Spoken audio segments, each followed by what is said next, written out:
దశాబ్దాలుగా ఇఫ్తార్ విందు ఇవ్వడం అనేది ఒక సాంప్రదాయంగా తీసుకొచ్చాం. ఆ సాంప్రదాయం ప్రకారం మనం అందరం కూడా ఇక్కడ సమావేశమయ్యాం. దివ్య ఖురాన్ గ్రంథం ఆవిర్భించిన కారణంగా రంజాన్ మాసాన్ని పవిత్రమైన నెలగా మనం భావిస్తున్నాం.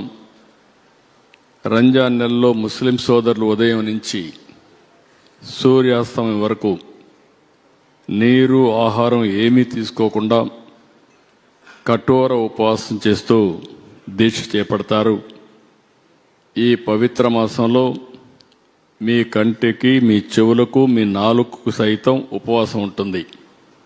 అంటే చెడు చూడకుండా, చెడు వినకుండా, తన మాటలతో ఇతరుల మనసు నొప్పించకుండా ఉపవాస దీక్షతో భాగంగా ఉపవాస దీక్షని స్వీయ నిరంతర కింద మీరు చేపడతారు.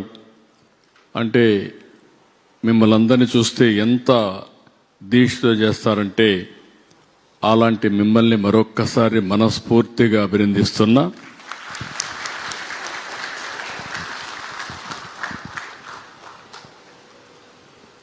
ఉపవాస దీక్షలు రోజా సఫారీతో ప్రారంభమై ఇఫ్తార్తో ముగుస్తాయి.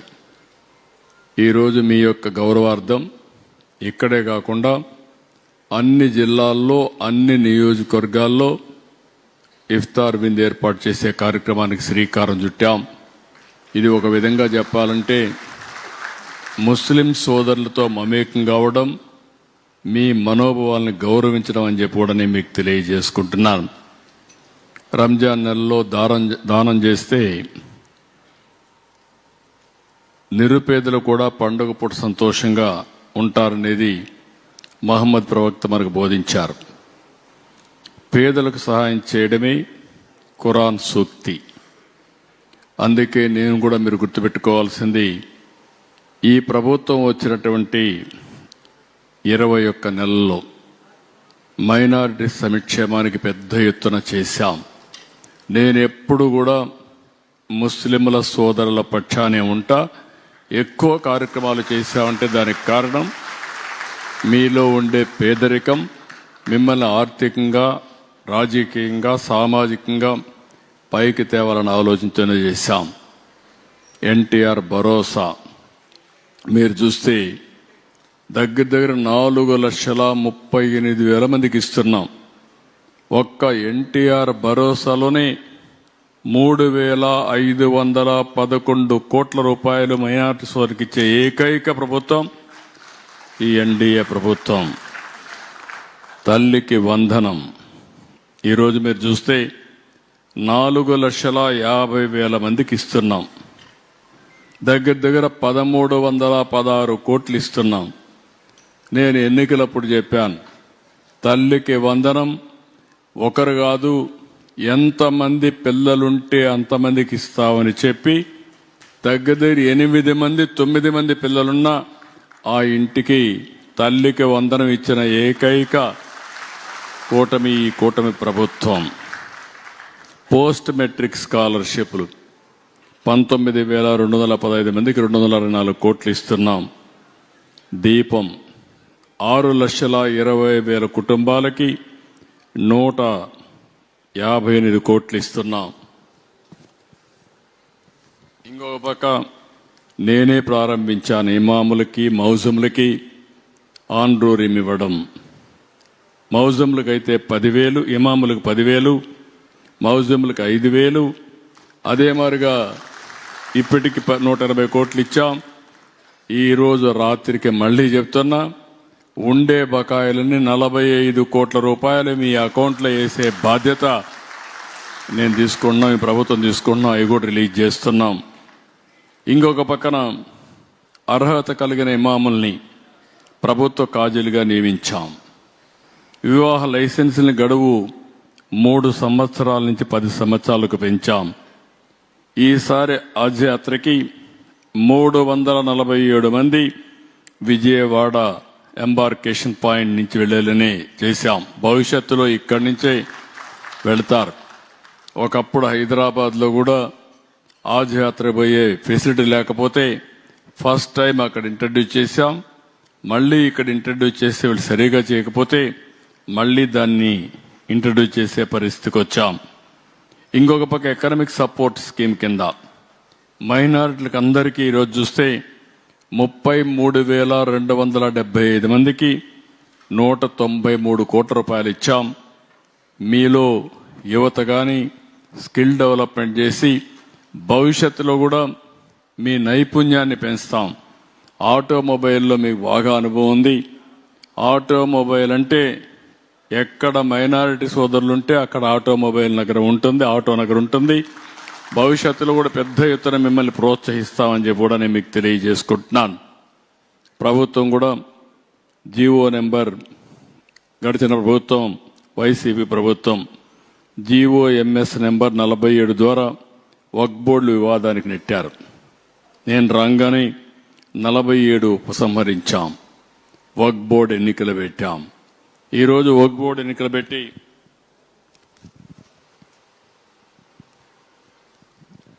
1500 వక్ఫ్ బోర్డు ఆస్తులు పూర్తి సర్వే చేయించాం. 81,402 ఎకరాలు కవర్ చేసి 5,028 వక్ఫ్ సంస్థలకు డిజిటలైజ్ చేసి అప్లోడ్ కూడా చేశాం.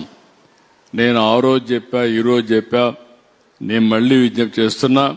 వక్ఫ్ బోర్డు ఆస్తుల్ని కాపాడి ఆ ఆస్తులు మీ సంక్షేమానికి ఉపయోగించే కార్యక్రమానికి శ్రీకారం చుడతాం.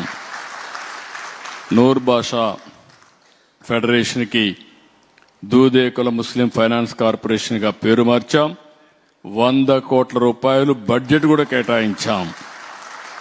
గత బడ్జెట్లో 5,434 కోట్లు కేటాయిస్తే ఈ సంవత్సరం ఆర్థిక ఇబ్బందులున్న 656 కోట్ల రూపాయలు జమ చేసి 6,090 కోట్ల రూపాయలు 26-27 బడ్జెట్లో నిధులు కేటాయించామని చెప్పి కూడా నేను మీకు తెలియజేస్తున్నా.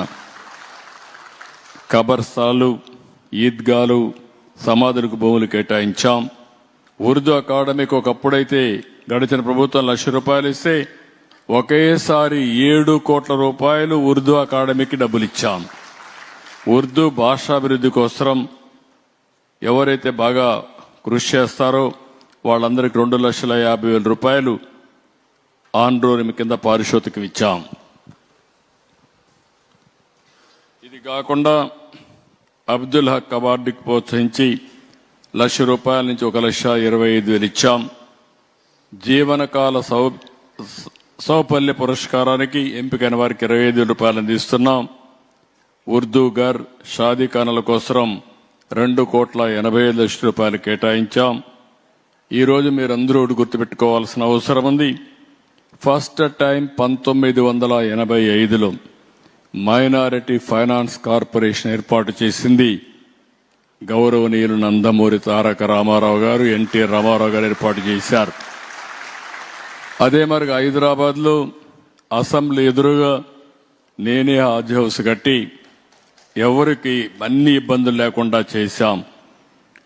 ఉర్దూను 2వ అధికార భాషగా కూడా చేసింది తెలుగుదేశం. నేను ముఖ్యమంత్రిగా ఉన్నప్పుడే చేశాను. కడప హాజ్ హౌస్ మొదలుపెట్టాం. దాన్ని త్వరలోనే వినియోగంలోకి తెస్తాం. అదే సమయంలో తొందరలోనే అమరావతిలో కూడా మీకు హాజ్ హౌస్ కట్టించే బాధ్యత తీసుకుంటామని చెప్పి మీ అందరికీ హామీ ఇస్తున్నా. ఇలాంటి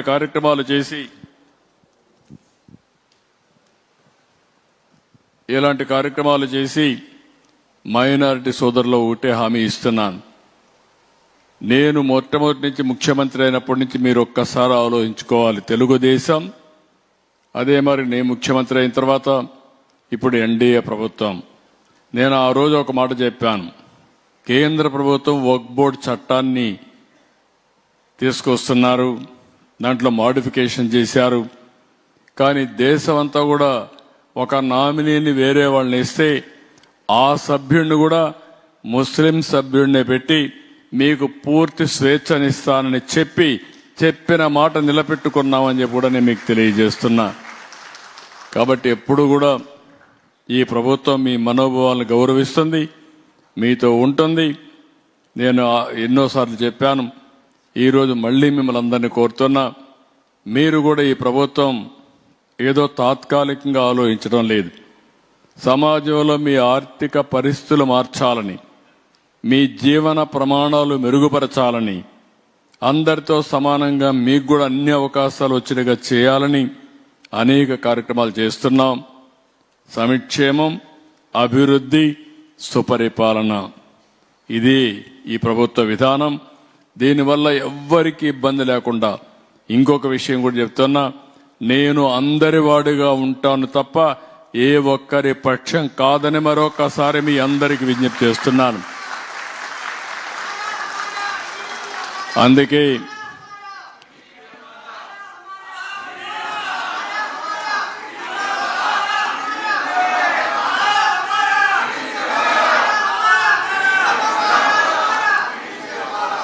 అందుకే నేను కొత్తగా కూడా ఇంకొక కార్యక్రమం తీసుకొచ్చా. అది జీరో పావర్టీ. అదే సమయంలో ఆర్థిక అసమానతలు తగ్గించి అందరికీ మెరుగైన జీవన ప్రమాణాలు ఇవ్వడం. ఎక్కడ పేదవాడుంటే అక్కడ నేనుంటా, ఎక్కడ పేదవాడుంటే అక్కడ ఈ ప్రభుత్వం ఉంటుంది. మిమ్మల్ని అన్ని విధాలు ఆదుకుంటామని మరొక్కసారి విజ్ఞప్తి చేస్తూ అందరికీ నమస్కారాలు, ధన్యవాదాలు. థ్యాంక్ యూ అనండాల్. भी दुआ का वक्त हो रहा है.